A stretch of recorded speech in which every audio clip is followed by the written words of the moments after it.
Catherine Ferrier, Florian Ferrier, bonjour. Je suis très content de vous recevoir sur cette petite vidéo pour parler de votre création mutuelle, notamment Hôtel Étrange.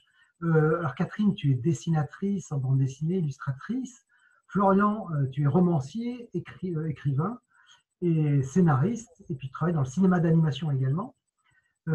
Première question, est-ce que vous pouvez nous décrire Hôtel Étrange, qui est une série jeunesse? Voilà. Est-ce que vous pouvez me décrire un petit peu cette série, s'il vous plaît? Ouais, je commence. Toi, Alors, ouais. Hôtel Étrange, c'est une série de 6 albums pour l'instant, bande dessinée jeunesse, et avec 5 personnages qu'on retrouve dans chaque album et qui vivent dans un chalet à la montagne. J'en ai à côté de moi, là, je peux montrer quelques-uns des albums, Oui. des couvertures. Voilà, c'est parti d'une envie de travailler tous les deux sur un projet. Ouais, c'est un groupe d'amis qui tiennent un hôtel, quoi. Voilà. C'est des amis. Là. Le fait que ce soit des amis, c'est important parce qu'on les choisit, les amis. Et voilà, il faut faire avec les qualités et les défauts de chacun. Donc c'est une série jeunesse, et justement ma question c'était comment est-ce qu'on écrit pour la jeunesse comme on écrit pour les adultes? Est-ce qu'il y a une façon de faire différente ou pas? Non. Moi, je sais pas, je me rends pas bien compte. Enfin, si, je sens bien quand j'écris, quand c'est un truc plutôt adulte ou plutôt jeunesse, mais je saurais pas dire pourquoi. Peut-être parce que le thème n'est plus lourd. Oui, il y a peut-être moins de légèreté ou moins d'envie d'expliquer les choses ou moins envie de faire partager des choses. Des fois, on a envie d'écrire simplement une idée qui passe par la tête. Elle n'est pas forcément jeunesse. En tout Après, cas, c'est pas plus qu'est-ce facile. qui fait la jeunesse? Non. C'est pas plus facile, je pense, d'écrire pour des adultes ou pour des enfants. Et ça demande autant de boulot. Peut-être même plus, je crois. Je crois qu'on est attentif, on est quand même attentif par moment. On se recentre et on se dit, mais il ne faut pas qu'on oublie non plus pour qui on écrit. Et, Oui. De toute façon, en BD, c'est principalement les dialogues. On bosse beaucoup les dialogues parce que c'est la partie où, évidemment, c'est là que passent les émotions, que passe aussi l'histoire, l'humour. Voilà, on n'est pas très pot de banane et machin, quoi. Donc, elle est étrange, non. C'est pas tellement de gags visuels, en fait. Qu'est-ce qui a fait que vous avez voulu faire surtout pour la jeunesse? Qu'est-ce qui vous a fait le plus triper, je dirais? Moi, j'ai toujours travaillé dans l'édition jeunesse ou mode pour enfants. J'ai toujours travaillé pour les enfants. Et avec Florian, Florian fait du dessin animé. Il a fait essentiellement série jeunesse aussi. Et on avait envie d'avoir un projet, de travailler ensemble, ce qu'on n'avait jamais fait. Et, parce qu'on a toujours nos activités à côté aussi. Et c'est comme ça que Hôtel Étrange est né. Ouais, et plus je vieillis et plus l'âge auquel je m'adresse baisse. C'est de plus en plus. Mais même en dessin animé aussi, je vais de plus en plus vers ce qui est vraiment le preschool, les tout petits.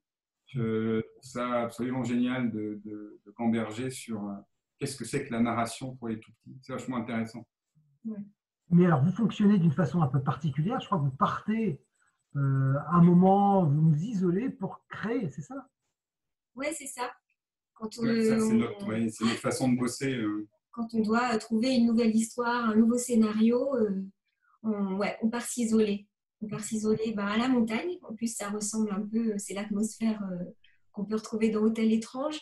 Et on s'enferme dans une bulle, un peu, ouais. On a des boulots respectifs séparés. Du coup, si tu veux, dans notre travail, chacun on consacre beaucoup de temps à parler aux gens, aux scénaristes, aux réunions, aux trucs. Et alors pourquoi entre nous, on n'aurait pas aussi on passe par les scénars entre les pâtes et le soir.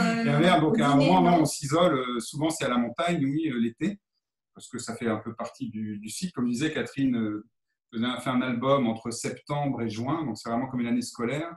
Et l'été, on s'isole et on écrit. Vraiment, on y consacre de plusieurs journées à travailler, à dessiner, parce qu'on dessine tous les deux, à essayer déjà de préfigurer vraiment ce que sera l'album.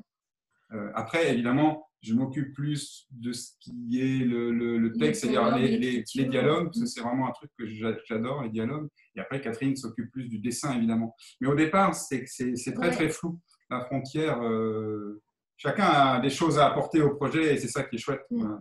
Après, au moment de la finalisation, chacun retourne à son bureau bosser. Vous avez une planche à nous montrer en direct peut-être Ouais. sur le visuel. Et Ouais. pendant que Florian montre un visuel, on peut parler d'une chose quand même géniale, c'est que le 9 septembre, vous allez avoir une exposition donc, qui est consacrée à Hôtel Étrange, à votre création, qui sera la Cité de la bande dessinée pendant tout l'automne. Ouais, c'est ça. Une exposition pour les enfants. Là, on voit Florian. Là c'est la mise en couleur. Je la fais sur ordinateur. Et puis, alors que l'ancrage, je le fais en traditionnel. Encre de Chine et plume. C'est pas très probant, donc voilà, ils sont là. Voilà un peu comment Catherine travaille ses pages. Ouais. Avec les bonhommes séparés. En réalité, ça me prend beaucoup plus de temps que ça de faire la mise en couleur d'une planche. Mais là, Florian clique sur chacun des calques, donc ça va plus vite. Mais une journée, une bonne journée, voire 2 jours parfois pour la mise en couleur de certaines planches. Il y a un petit côté mâcheron, hein, je ressens. Oui, je ne sais pas. C'est un passage marrant où les plantes se sont mises à pousser à l'intérieur pendant la nuit.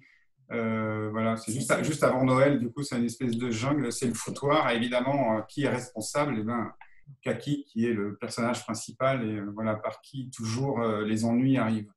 Voilà. Les ennuis, les aventures, ouais. Oui, on peut appeler ça des ennuis. Voilà, retour. On peut retrouver cette très belle série qui a été créée en 2010, qui a fait les 10 ans aujourd'hui. On fait ça à travers une exposition. Et en plus, ça tombe bien parce que c'est les 30 ans de la Cité de la bande dessinée, donc on va fêter ça ensemble. Ouais, c'est super chouette. Donc on peut donner rendez-vous au public à partir du 9 septembre au vaisseau Moebius de la Cité pour retrouver notre très très très belle expo. En tout cas, on est ravis de vous accueillir à la Cité de la BD. Merci beaucoup pour cet entretien. Merci beaucoup Sébastien. À bientôt. À très très bientôt. Oui. Au revoir. Salut.